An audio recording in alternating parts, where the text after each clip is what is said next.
갈라디아서 3장 15절에서 18절입니다.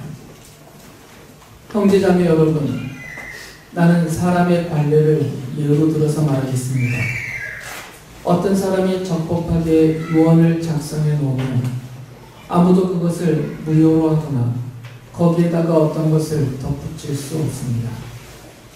그런데 하나님께서 아브라함과 그 후손에게 약속을 말씀하실 때 마치 여러 사람을 가리키는 것처럼 후손들에게 라고 말씀하시지 않고 단 한 사람을 가리키는 뜻으로 너의 후손에게 라고 말씀하셨습니다.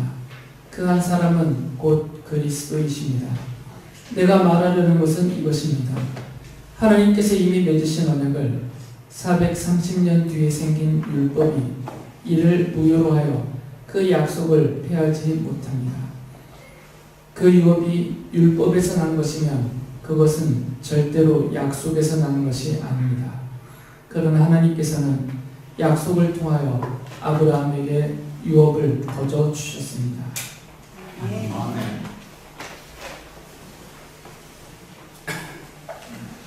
하나님께서 아브라함을 선택하신 때를 대략 주전 2000년경이다라고 말합니다. 물론 조금의 오차도 없이 정확하게 주전 2000년에 하나님이 아브라함을 불러내셨다 이렇게 말할 수는 없지만 성경에서 명확하게 알 수 있는 역사적인 사건의 연도로부터 거꾸로 추산에 올라가 보면 아브라함이 대략 주전 2000년경에 부르심을 받았고 하나님으로부터 약속을 받았다라고 생각들을 합니다. 하나님이 아브라함을 부르실 때 반복해서 말씀드렸듯이 아브라함을 복의 근원으로 삼으시고 또 그 아브라함과 같은 믿음을 가지게 되는 아브라함의 믿음의 자손이라고 불려지는 모든 사람들이 하나님께서 아브라함에게 약속해 주신 그 복을 함께 받게 해주시겠다라고 약속하셨습니다. 바울은 지난번에 말씀드렸듯이 갈라디아서 3장 7절에서 이렇게 말을 했어요. 그러므로 믿음에서 난 사람들이야말로 아브라함의 자손임을 여러분은 아십시오. 하나님이 아브라함에게 약속하셨던 아브라함과 함께 하나님이 주겠다고 하신 약속하신 그 복을 물려받아서 함께 그 복을 누리게 되는 사람이 누구냐면 아브라함의 피를 물려받은 사람들이 아니라 아브라함과 같은 그 믿음을 갖게 되는 아브라함의 믿음의 자손들이다 라고 말씀을 하셨어요. 그리고 성도인 우리들이 바로 아브라함과 같은 그 믿음을 가진 아브라함의 믿음의 자손이다 라고 말했던 것이죠. 그래서 갈라디아서 3장 9절에서 바울이 이렇게 분명하게 말을 했습니다. 그러므로 믿음에서 난 사람들은 믿음을 가진 아브라함과 함께 복을 받습니다. 아브라함과 함께 하나님이 약속하신 복을 받는데 그 아브라함과 함께 받을 복에 대해서는 지난주 설교 시간에 제가 몇 가지로 말씀을 드렸습니다. 바울이 이 이야기를 한 다음에 그 하나님의 약속이 취소될 수 없고 변질될 수 없다. 하나님의 약속은 완전하고 온전하고 불변하다는 사실을 설명해 주기 위해서 우리가 알아듣도록 설명해 주기 위해서 내가 사람들 사이에서 받아들이고 있는 사람들의 관례를 예를 들어서 말을 하겠습니다 하면서 이런 말을 해요. 갈라디아서 3장 15절에 보면 어떤 사람이 적법하게 유언을 작성해 놓으면 아무도 그것을 무효로 하거나 거기에다가 어떤 것을 덧붙일 수 없습니다. 적법하게요. 그렇게 적법하게 유언을 남겨두면 요즘 현대로 치면 공증까지 받아놓으면 그 유언한 사람 자신이 아니면 바꿀 수가 없는 거죠. 그리고 유언을 한 그 사람이 죽음 이후에 또는 살아서 넘겨주겠다고 유언을 남겨놨더라도 그 효력이 발생하는 그때가 되면 그 유언장에 써놓은 내용 그대로 반드시 지켜집니다. 이게 사람의 관례잖아요. 그 사람의 관례를 예를 들어서 말하는 것이에요. 그러니까 하나님께서 하신 약속은 누가 더하거나 아니면 빼거나 아니면 아예 없었던 것으로 무효화시키거나 이럴 수 없다는 거죠. 사람 사이에서도 적법하게 작성된 유언장은 훼손할 수가 없습니다. 그것은 반드시 유언장에 기록된 그 내용대로 효력을 발휘하게 되어 있어요. 유언이라는 것은 약속이죠. 내가 죽은 다음에 나의 재산이든 자산이든 무엇이든 이것을 어떻게 해주세요 라는 부탁이고요. 그러니까 이것은 약속이에요. 그 약속은 취소될 수 없다는 겁니다. 변질될 수도 없고 더하거나 뺄 수도 없다는 것이에요. 바울이 왜 이런 얘기를 했냐면 바울이 지적하고 책망하는 율법주의자들이라고 불리워지는 이 사람들은 이 하나님의 약속에 자꾸 뭘 더하려고 시도하는 사람들이기 때문이에요.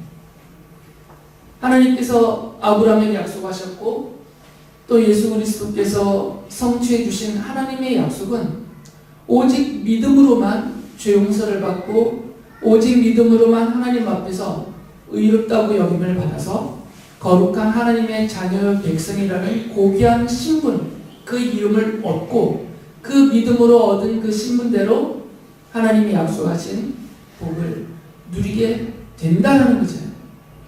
그런데 율법주의자들은 그것만 갖고는 안 된다라고 말하는 사람들. 믿음만 갖고는 부족하다. 믿음이 필요 없다라고 말하면 차라리 쟤네들은 타종교인이다, 이단이다 공격할 수 있는데 이 사람들은 교묘하게 설득해가면서 갈라디아 교인들을 비롯한 모든 성도들을 향해서 이렇게 말하는 거죠. 베드로가 말하고 바울이 말하는 거 맞다. 그들이 예수 그리스도의 십자가 복음을 믿음으로 구원을 받는다는 것은 맞는 말이다. 그런데 부족함이 있다라고 말하는 거예요. 그 믿음만으로는 완전하게 안 된다. 그러면서 강조한 것이 여러 번 설명드렸듯이 우리 믿음의 조상인 아브라함을 봐라. 그 아브라함은 몸에 할례를 행했다. 그리고 예수님도 심지어 예수님도 몸에 할례를 받았고 십자가 복음을 전하는 베드로도 바울도 다 몸에 할례를 행했다. 그리고 지금 베드로도 바울도 유대 사람들이 여지껏 전통적으로 지켜왔던 전리를 지키고 있고 규례를 지키고 있고 정결율법을 따르고 있지 않느냐. 그러니까 믿음도 중요하지만 믿음만으로는 완성이 안 되니까 믿음의 부족한 부분은 몸에 할례를 해야 돼요. 율법의 조항을 따라서 그 율법을 지키면서 선행을 하고 올바르게 살아야 우리에게 약속하신 구원이 완성되고 이루어진다 이렇게 말했던 거죠. 그래서 바울이 이런 얘기를 하는 겁니다. 유언을 작성해 놓으면 이 유언장에는 아무것도 더하거나 빼거나 아예 그 유언을 없었던 것처럼 무효할 수 없다는 것이에요. 앞서 말씀드렸듯이 하나님이 아브라함을 대략 주전 2000년경에 부르시고 이 약속을 해주셨어요. 오직 믿음으로만 얻는 복에 대한 약속을 해주셨어요. 그리고 이스라엘 사람들이 이집트에서 고된 종살이를 하고 있을 때 하나님이 모세를 보내셔서 그들을 이집트로부터 구출해 내셨어요. 그리고 그들을 광야를 거쳐서 가나안 땅으로 들어가게 하실 때 시내산에서 모세를 통해서 율법을 주셨는데 그때가 대략 주전 1450년경이에요. 좀 더 세밀하게 말씀하시는 분은 주전 1440년이라고 하시는 분도 있습니다. 그러니까 이 차이가 대략 400년이에요. 정확하게 계산을 따지진 않지만 430년경이 가까이 된다는 거죠. 그래서 바울 사도가 이렇게 말하는 거죠. 갈라디아서 3장 17절에 보면 내가 말하려는 것은 이것입니다. 하나님께서 이미 맺으신 언약을 430년 뒤에 생긴 율법이 이를 무효로 하거나 그 약속을 폐하지 못합니다. 하나님께서 율법을 주시기 약 430년 전에 아브라함을 택하고 부르시고 아브라함에게 약속하셨어요. 믿음으로 얻는 복에 대한 약속을 하셨어요. 그리고 아브라함의 믿음의 자손들이 하나님께서 아브라함에게 약속하신 복을 함께 누리게 해주겠다고 약속을 해주셨어요. 430년 전에.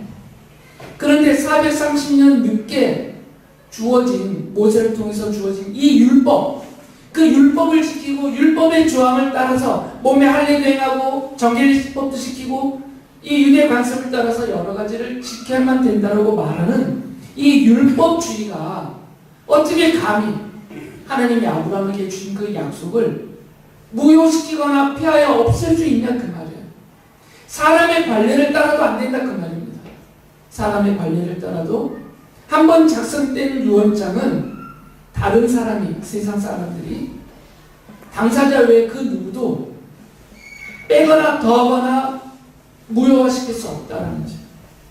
그런데 하나님이 하신 약속을 무한하시고 무궁하시고 영원 불변하시니까 하나님이 그 깊으신 뜻으로 정하여 약속해 주신 그 약속을 어떻게 430년 후에 주신 그 율법을 근거로 해서 율법을 지켜야 된다고 주장하는 이 율법주의자들의 손에 이것이 없어질 수가 있겠냐 그 말이에요. 그러니까 오직 믿음으로만 구원을 받고 오직 믿음으로만 약속을 받고 오직 믿음으로만 그 약속하신 복을 받게 된다라는 이 믿음에 의한 구원은 율법주의가 아닌 그 무엇으로도 더하거나 빼거나 바꿀 수 없다는 거예요. 사람들 사이에서도 안 되는 일이에요. 그런데 감히 하나님이 정하신 것을 이 율법주의자들이 바꾸려 하고 있다는 책망인 것이죠. 그래서 3장 18절에서 이어서 이렇게 말하는 겁니다. 이 유업이 율법에서 나는 것이면 그것은 절대로 약속에서 난 것이 아닙니다. 그러나 하나님께서는 이 약속을 통하여 아브라함에게 유업을 거저 주셨습니다. 이 유업은 하나님이 약속하신 복을 말합니다. 이 땅의 것뿐만 아니라 영원한 하나님 나라에서 누리게 될 것까지 포함된 그 약속하신 복을 유업이라고 말하는 거죠. 만약에 그 약속하신 복, 그 유업이 율법에서 나오는 것이라면, 다시 말하면 율법을 지킴으로 얻을 수 있는 것이라면 이 율법이 주어지기 430년 전에 하나님이 아브라함에게 하신 그 약속은 없는 것이나 다를 바 없다 그 말이에요. 하나님은 요랬다 저랬다 하시는 분이 아니니까. 처음부터 하나님이 율법을 지켜야만 믿음 더하기 행위가 구원의 완성의 조건이다라고 그렇게 생각을 하셨다면 하나님이 처음부터 율법을 지키라 하면서 처음부터 율법을 주셨을 것이다 그 말이에요. 아브라함을 부르셨을 때부터. 그런데 하나님은 그렇게 안 하셨다는 거죠. 우리 믿음의 조상인 아브라함을 부르실 때부터 그의 행위나 430년 후에 주어진 율법을 근거로 한 의로운 행위를 반드시 구원과 약속과 복을 받을 조건으로 하나님이 생각하셨다면 처음부터 아브라함에게 그렇게 말씀하셨을 것이다. 그런데 하나님은 아브라함을 부르실 때 율법에 대한 언급도 없으셨고 착하게 살아야 된다, 선을 행해야 된다, 의롭게 살아야 된다, 최소한 상대적으로 다른 사람들보다 더 올바라야 된다, 이런 조건을 하나도 말씀하시지 않고 오직 한 가지, 하나님이 아브라함이 하나님을 믿으니 그것을 의로 여기셨다라는 창세기 말씀을 근거로 해서 오직 하나님은 믿음으로만 이 모든 것을 얻도록 유업으로 복으로 받을 수 있도록 정하여 주셨다는 말씀입니다. 그래서 바울이 아예 이렇게 선언을 해요. 단언을 하죠.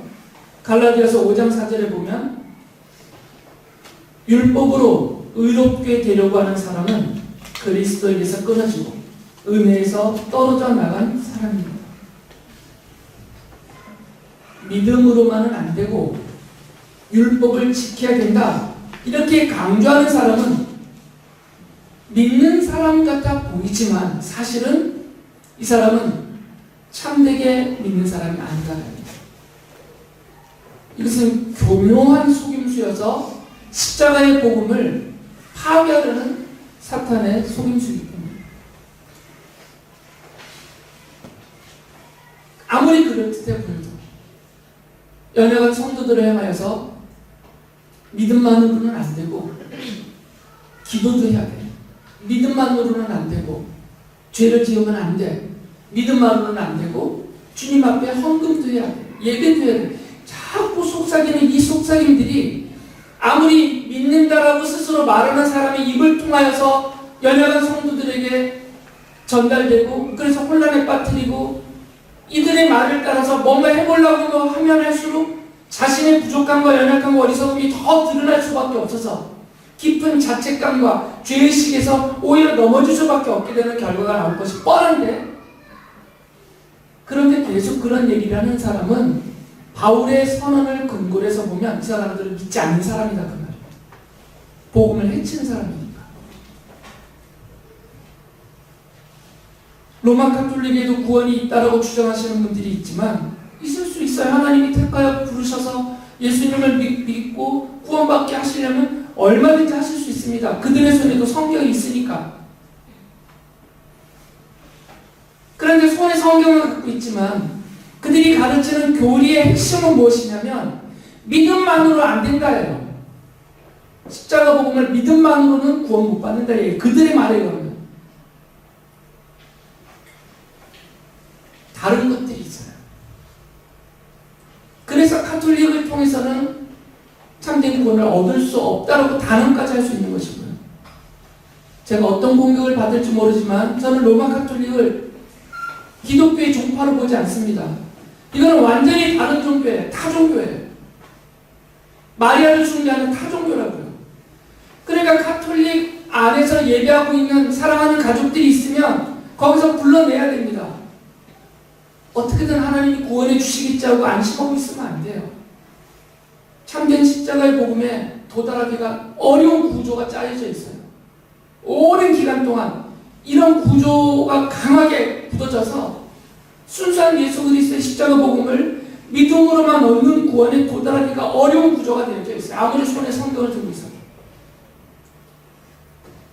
바울은 단언을 했어요. 그래서 제가 용기를 내서 말하는 겁니다. 믿음만으로는 안 되고 행함이 더해져야 된다.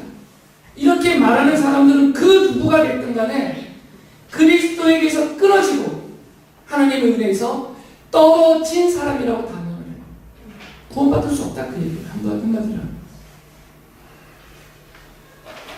우리의 믿음의 조상이라고 하는 아브라함조차도 하나님을 믿음으로 하나님 앞에 의롭다라고 여김을 받은 사람에 불과해요.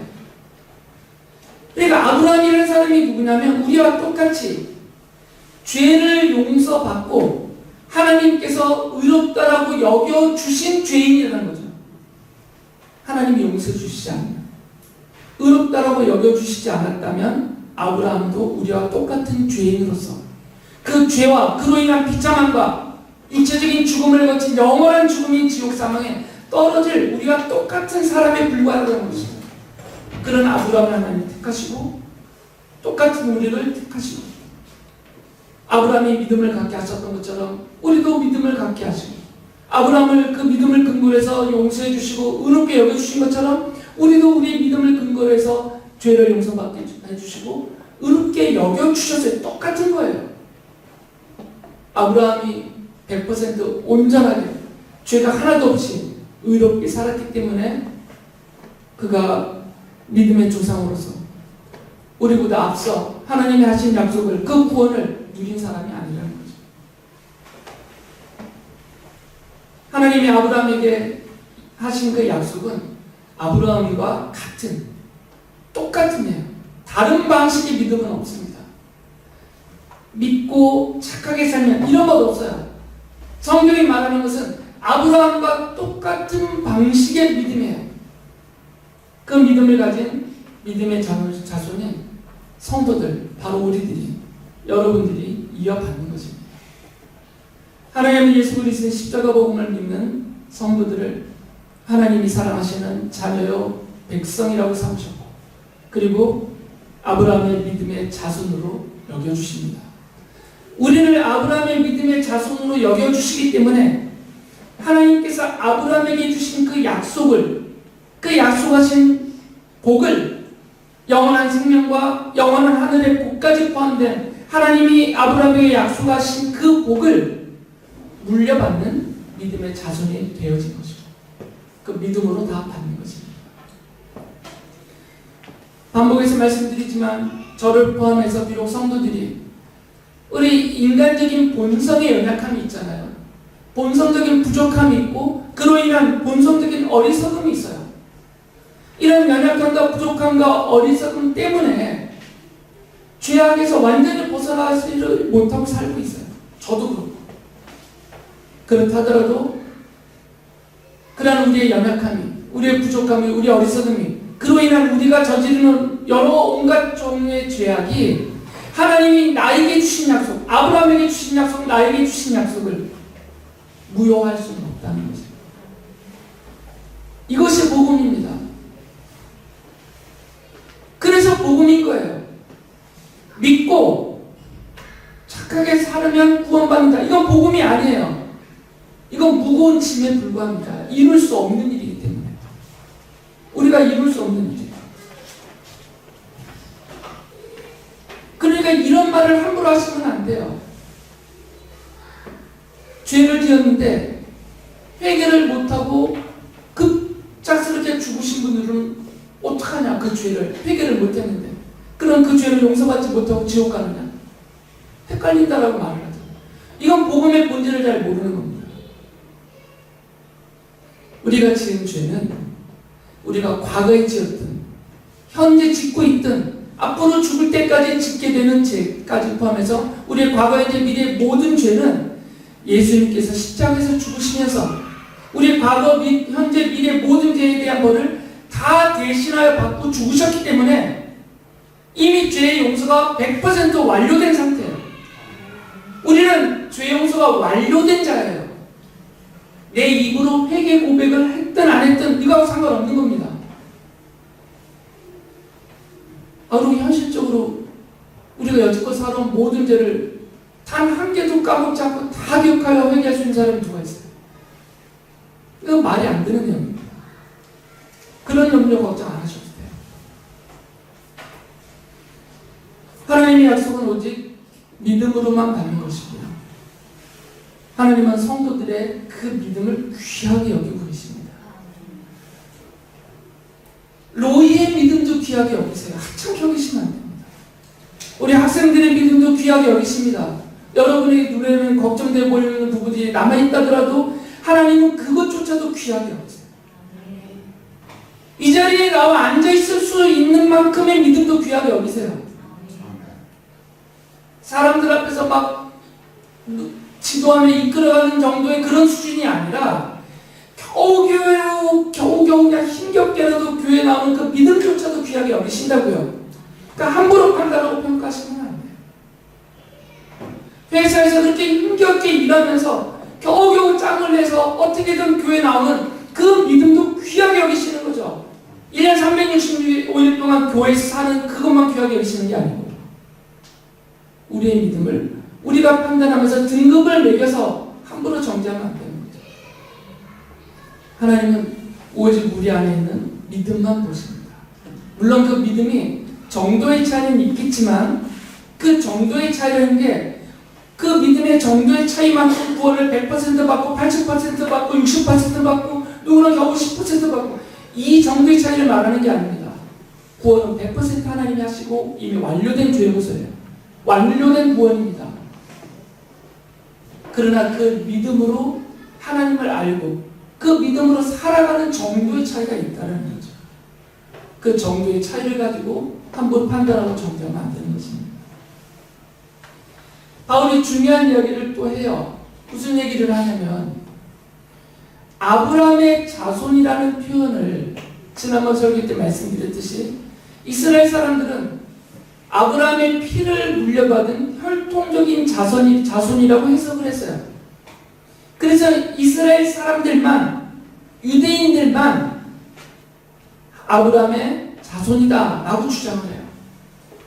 그리스 사람이든 중국 사람이든 한국 사람이든 이 사람들은 아브라함의 자손이 아니고 아브라함의 진짜 피를 물려받은 우리 이스라엘 사람들만 아브라함의 자손이기 때문에 하나님이 아브라함에게 주신 그 약속은, 그 복은 아브라함의 피를 이어받은 혈통적인 자손인 우리 이스라엘 사람들만 받는 유업이다.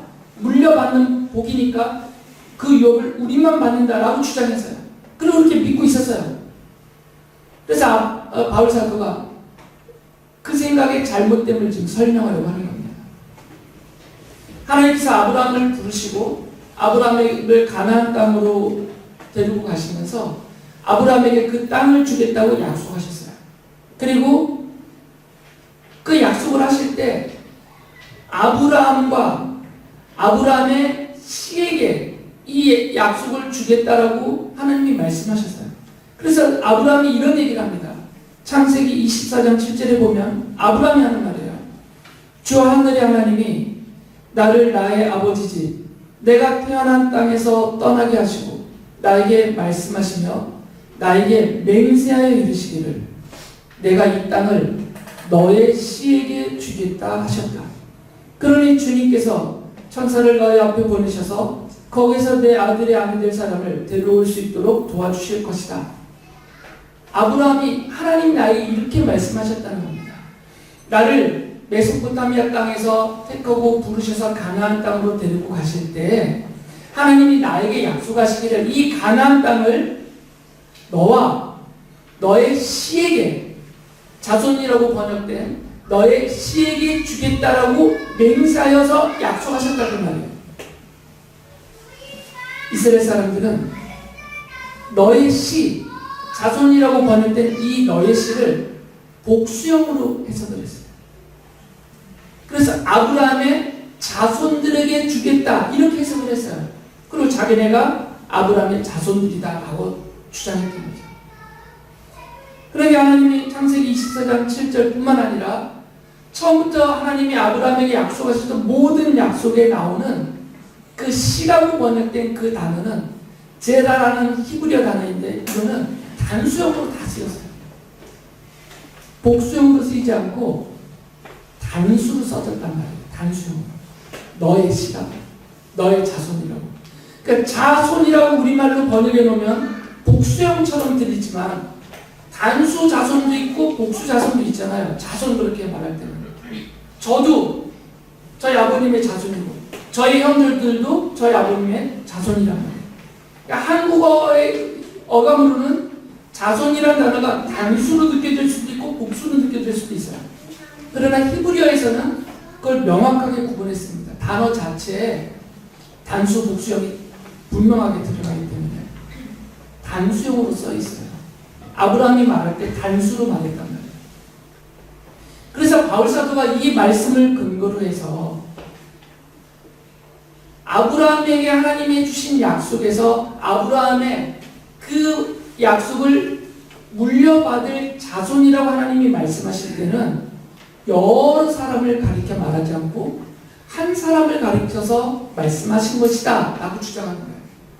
이 바울의 주장이 어디에 근거되어 있냐면 창세기 말씀에 근거되어 있고 또 복음서를 기록한 복음서 기록자들과 동일한 변화를 갖고 있는 거죠. 마태복음서 1장 1절에 보면 예수 그리스도의 계보, 그 족보를 시작할 때 이렇게 말을 해요. 아브라함의 자손이요 다윗의 자손인 예수 그리스도의 계보는 이러하다. 다윗의 자손만 언급하지 않고요. 아브라함의 자손이라고 말했어요. 예수님은.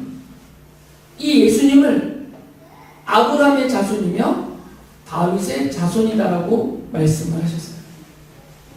이 말의 본래 의미는 예수 그리스도는 하나님이 아브라함에게 약속하신 자손이며 하나님이 다윗에게 약속하신 자손이다라는 말이에요.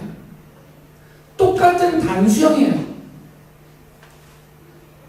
아브라함에게 약속하신 자손들 중에 한 분이 아니고 아브라함에게 약속하신 그 자손이 이분이시다라는 말이고요. 다윗에게 약속하신 그 자손이 이분이다라는 말이에요.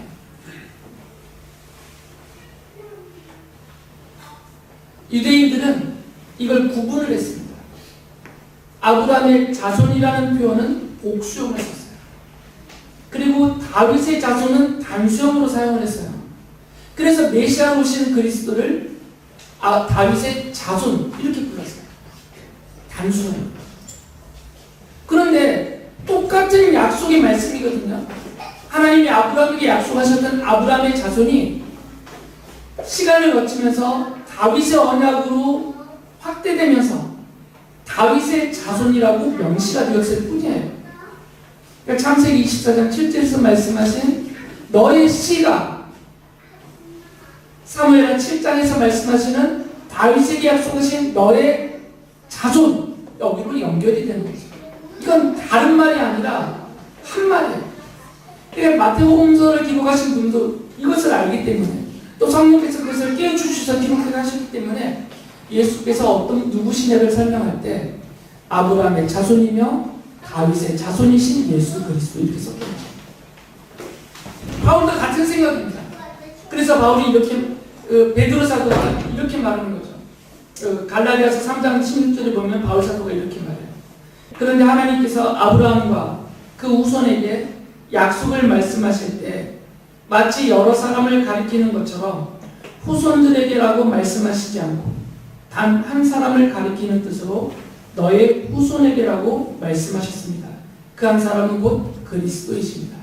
그래서 바울이 이렇게 말합니다. 하나님이 아브라함과 약속하실 때 약속하신 그 약속을 이어받아서 그 약속을 누리게 될 그것을 유업으로 받을 자손은 단수형으로 썼는데 그 단수로 쓴 그 한 사람은 예수 그리스도를 가리켰던 것이다 라고 말하는 것이죠. 베드로 사도도 같은 믿음을 갖고 같은 지식을 갖고 있기 때문에 사도행전 4장 12절에서 이렇게 말했어요. 이 예수밖에는 다른 아무에게도 구원은 없습니다. 사람들에게 주신 이름 가운데 우리가 의지하여 구원을 얻어야 할 이름은 하늘 아래 이 이름밖에 다른 이름이 없습니다. 히브리서 기록자가 이 모든 것을 종합하면서 같은 마음으로 이렇게 말을 했어요. 히브리서 9장 15절에 보면 그러므로 그리스도는 새 언약의 중재자이십니다. 그는 첫 번째 언약 아래에서 저지른 범죄에서 사람들을 구속하시기 위하여 죽으심으로써 부르심을 받은 사람들로 하여금 약속된 영원한 유업을 차지하게 하셨습니다. 예수 그리스도께서 아브라함의 믿음의 자손들에게 하나님이 아브라함에게 주신 그 약속을 유업으로 물려받게 해주셨다라는 거예요. 이 말씀들을 종합을 하면 바울 사도가 하고 싶은 얘기 뭐냐면 하나님이 아브라함에게 약속하신 그 복은 오직 믿음으로만 받을 수가 있는 것인데 아브라함의 믿음의 자손들만 그것을 받을 수가 있는데 이것을 누가 받게 해 주었냐면 하나님이 아브라함에게 말씀하셨던 너의 씨 그리고 다윗에게 말씀하셨던 너의 자손 아브라함의 자손이시며 다윗의 자손으로 오신 예수 그리스도를 통하여서 하나님이 아브라함에게 주신 약속을 그 복을 같은 믿음을 가진 성도들인 우리들이 차지하게 해주셨다 그 말이에요. 다른 말로 하면 예수께서 십자가에서 죽지 않으셨다는 성자 하나님 인간으로 이 땅에 오셔서 십자가에서 우리를 대신해서 죽어주시지 않았다면 우리는 아브라함의 약속을 하나님이 아브라함에게 주신 약속을 물려받을 수 없었다 그 말이에요. 그런데 이미 성자 하나님이신 예수 그리스도가 우리를 위해서 우리의 과거, 현재, 미래 모든 죄의 벌을 다 대신받고 죽으시고 그 죽으심이 근거가 되어서 하나님으로부터 죄 용서를 완전하게 받고 하나님이 자녀라는 완벽한 신분을 얻게 해주셨기 때문에 아브라함의 믿음의 자손으로서 하나님이 아브라함에게 약속하신 그 복을 받게 되었다는 것입니다. 현재 예수 그리스도의 이름 외에 또 다른 이름을 구세주로 주장하는 다른 종교들과 이단들이 많습니다. 그리고 교회 안에서는 심지어 호용력이라는 표현을 써가면서 호용력을 말하면서 그 이름들을 받아들이고 그 이름들을 믿고 따르는 사람들을 어느 정도 용납해야 된다라고 주장하는 사람들이 있어요. 절대로 안 되는 얘기입니다. 성경은 아주 단호하게 말씀하세요. 하나님이 우리에게 주신 구세주의 이름은 오직 예수 그리스도뿐이고 예수 그리스도의 십자가 복음을 믿음으로만 하나님이 아브라함에게 약속하신 그 복을 받고 누릴 수 있다고 성경은 단호하게 말합니다. 예수 그리스도의 십자가 복음을 믿음으로만 아브라함의 믿음의 자손으로서 그리고 아브라함과 함께 하나님이 약속하신 영원한 생명의 복을 받아 누릴 수가 있는 거죠. 하나님께서 아브라함에게 하신 약속은 오직 아브라함의 자손으로 오신 예수 그리스도께서 성취하셨기 때문입니다. 그러니까 우리들이 예수 그리스도의 십자가 복음을 믿는 것만으로도 우리의 구원은 100% 완전하게 이루어집니다. 우리가 사는 것은 이제 그 믿음을 가진 성도로서 어떻게 사냐의 문제일 뿐이에요.